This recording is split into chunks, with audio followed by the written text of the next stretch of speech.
future, one that she now knew Ian had desperately wanted more than anything. She was 23, almost done with her degree, and they'd been looking for their first home when Rosie got the call from the police while at her parents' bakery in the city and was told not to go home. She'd been a month shy of graduation when Ian called the police and told them what he was about to do. They were just beginning the stressful process of applying for a mortgage when she learned that her husband of almost 5 years hadn't wanted her to be the one to come home and discover him. It had been a week before his birthday, when their walking, living, and breathing all-American dream turned into an all-American tragedy. For so many years, she never understood why he did what he did. So many years of being so damn angry and so damn guilty, feeling like she should have seen something, could have done something. It wasn't until she went to the University of Alabama and enrolled in the psychology program that she began to accept there'd been warning signs. Red flags that most people would never have picked up on. She learned through classes and her own experience that depression looked nothing like what people thought. Like what she had thought. Ian smiled and lived. But he'd done that for Rosie. He'd done that for his family and friends. He smiled, laughed, and got up each day and went to work, made plans and had lazy Sundays with her so she wouldn't worry about him or feel bad. He didn't want her to feel the same way he felt. And he'd kept doing that until he couldn't any longer. Guilt finally turned to regret, and regret lessened until it was a kernel of emotion that would always, no matter what, be there when she really let herself think about where they'd be, who'd they'd be, if things had been different. And that was, well, it was life. He'd been gone now longer than she knew him, and while each month, each year got easier, it still killed her a little to even say his name.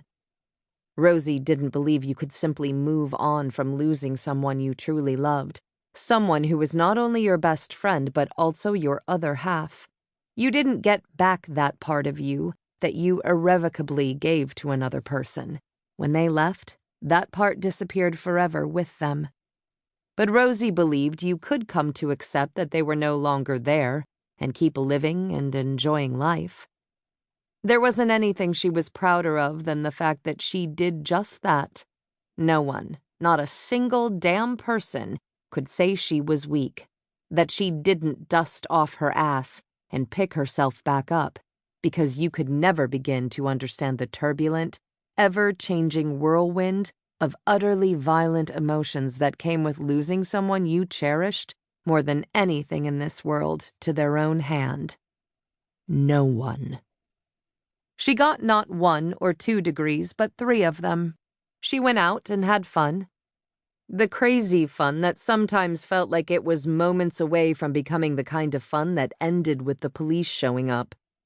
She took what used to be a curiosity for all things paranormal, an interest she shared with Ian, and turned it into a legitimate side career where she'd met some of the best people in the world. Rosie also dated, often. Hell, she'd just gone out with a guy at the beginning of the week she'd met while working at her parents' bakery. And she never held back. Never. Life was too damn short to do that. That she had learned the hard way.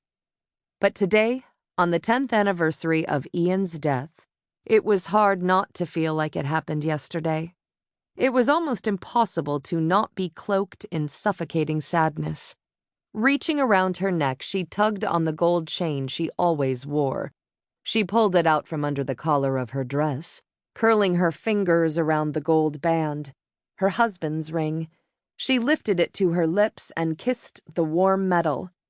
One day she would put this ring away somewhere safe. She knew that, but that one day just hadn't come yet. Opening her eyes, she blinked back tears as she lowered her gaze to the bouquet of fresh flowers resting on the ground. Peonies. Her favorite, because Ian didn't have a favorite flower. They were half-bloomed mignon peonies, crisp white with pink centers, that would eventually turn all white.